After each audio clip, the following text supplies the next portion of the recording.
Čaute u tohto ďalšieho videa, chcem vám ukázať len moje mačky. Takže toto je prvý, tento sa volá Tomasko, je to najstarší, čo sa narodil v mojej mačke.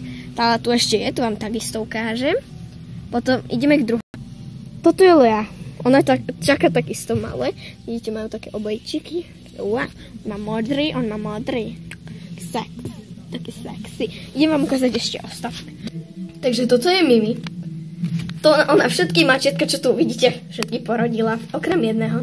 Toho vám možno ukážem, ak sa ho nájdem. Spider-Man. Takže tu je 5 malých mačiatok. Tento je Konrad, lebo ten je jediný čierny, ostatné si nepamätám. Viem, že je tu ešte jeden chalan, Simon. Takže vymenujem vám ich mena. Konrad, Simon, Melody, Amy a Celeste.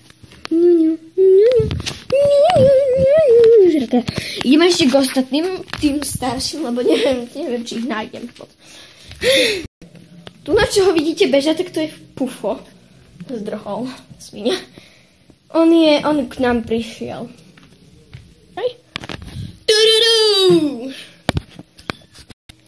Takže nejak takto to vyzerá, keď sa krmie.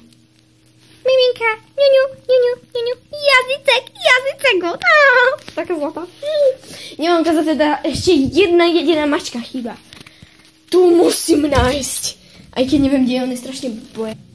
Takže Sebastian tu práve není, tak ja ho píšem. Vyzerá nejak podobne ako tento Tomášinku.